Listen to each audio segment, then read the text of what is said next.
Doy gracias a Dios porque en este hermoso día me permite enviarles un afectuoso saludo y un cordial abrazo. El día de hoy continuamos con el segundo de una serie de 6 ejemplos que nuestro Señor dio de la interpretación de la ley de Dios, en oposición a lo que hacían los escribas y fariseos, e ilustró su enseñanza con ejemplos muy comunes de la vida real. Por ejemplo, al hablar del adulterio puso de ejemplo que el que mira a una mujer para codiciarla, ya adulteró con ella en su corazón. Y esto lo encontramos en Mateo 5 del 27 al 30, que dice: oísteis que fue dicho, no cometerás adulterio. Pero yo os digo que cualquiera que mira a una mujer para codiciarla, ya adulteró con ella en su corazón. Por tanto, si tu ojo derecho te es ocasión de caer, sácalo y échalo de ti, pues mejor te es que se pierda uno de tus miembros y no que todo tu cuerpo sea echado al infierno. Si tu mano derecha te es ocasión de caer, córtala y échala de ti, pues mejor te es que se pierda uno de tus miembros y no que todo tu cuerpo sea echado al infierno. Jesús dijo que el pecado es un asunto del corazón, de intención y de actitud, de todo el ser, y no simplemente una exterioridad, como lo enseñaban los fariseos. Y dijo que la actitud interior de codiciar a una mujer es en esencia una desobediencia del mandamiento: no cometerás adulterio. El adulterio, por malo que sea, es realmente una expresión externa, una manifestación patente de un mal interno. No prohíbe mirar a una mujer, sino mirarla con codicia. Y creo que está clara la diferencia entre mirar y codiciar. Los escribas y fariseos habían reducido el mandamiento que prohíbe el adulterio solo al acto físico de adulterar, y habían pensado que siempre que no cometieran el acto mismo, el mandamiento no se les aplicaba y quedaba perfectamente cumplido. Pensaban que mientras no hubieran cometido el adulterio físicamente, ya habían cumplido con el 7º mandamiento, debido a que habían reducido la ley a un punto y olvidaron todo el espíritu de la ley. Es decir, la destruyeron al elaborar una definición convenientemente estrecha del pecado sexual y una definición convenientemente amplia de la pureza sexual. Pero nuestro Señor Jesucristo dijo: cualquiera que mire a una mujer para codiciarla, ya adulteró con ella en su corazón.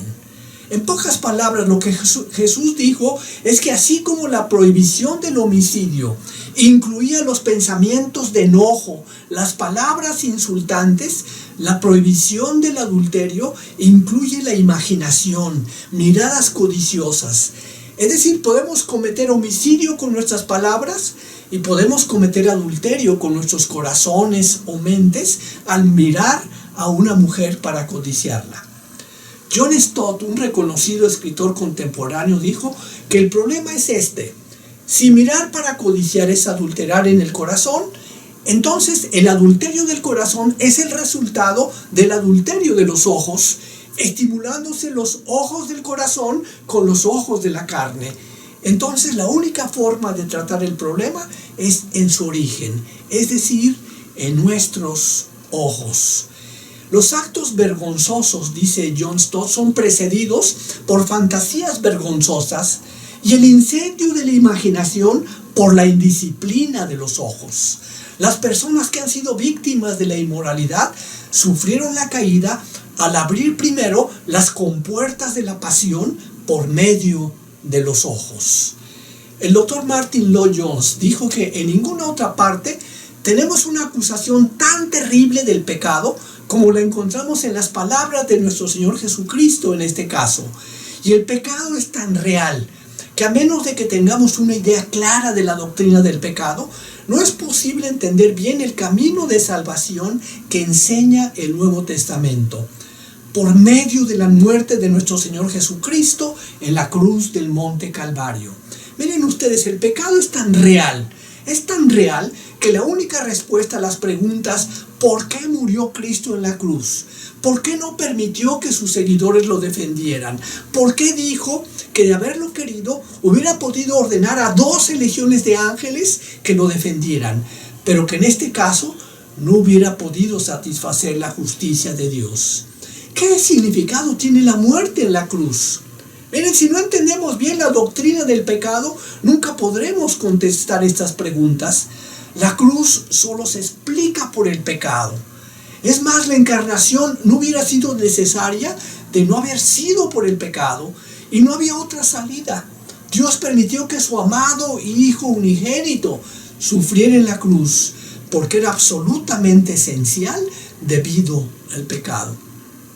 Miren ustedes, todos los seres humanos estamos frente a la santidad de Dios y también frente a las consecuencias del pecado. Y Cristo mismo habló de la realidad del infierno. Miren, hay quienes viven satisfechos de sí mismos porque no se consideran culpables de ciertas cosas, por ejemplo, del adulterio. Dicen entonces que todo va muy bien, pero nunca han examinado su corazón.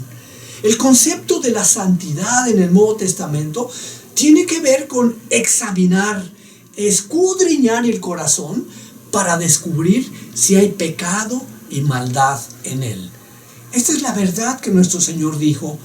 El hecho de que no hayamos cometido el acto físico del adulterio no quiere decir que seamos inocentes. ¿Qué hay en el corazón? ¿Hay maldad, enfermedad, pecado? Nuestro Señor, fíjense lo que dijo en Mateo capítulo 5, Mateo 15, versículo 19. Porque del corazón salen los malos pensamientos, los homicidios, los adulterios, las fornicaciones, los hurtos, los falsos testimonios, las blasfemias. O sea que el adulterio no solo es físico, sino que está en la mente, en la forma en que miramos, y nos hace pensar en forma corrompida. Y al introducirse de una manera muy hábil, muy sutil en la mente, llegamos a ser culpables de pecar mentalmente. Hay personas muy respetables que jamás pensarían en cometer el acto físico del adulterio, pero que pecan con la mente y la imaginación, y en consecuencia son culpables de adulterio. Miren, estamos hablando de algo muy real, sutil y terrible, ya que muchos pecan comprando revistas, libros, viendo películas, videos en el cine, en la televisión, en internet, con alto contenido sexual. Y es algo tan pervertidor y devastador que hoy en día hay muchos adictos a la pornografía. Lo que es más, hoy en día, fíjense bien, mediante la educación sexual que se está dando en las escuelas, a los niños y jóvenes se les está preparando para que vean el pecado como algo normal.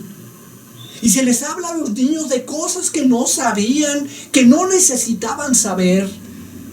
Por lo tanto, no podemos esperar que estas enseñanzas producirán frutos buenos, ya que la tragedia de la educación moderna es que se basa totalmente en una teoría de la psicología que no acepta el pecado ni la enseñanza del Nuevo Testamento y no reconoce que el problema está en nosotros, está en nuestra naturaleza perversa.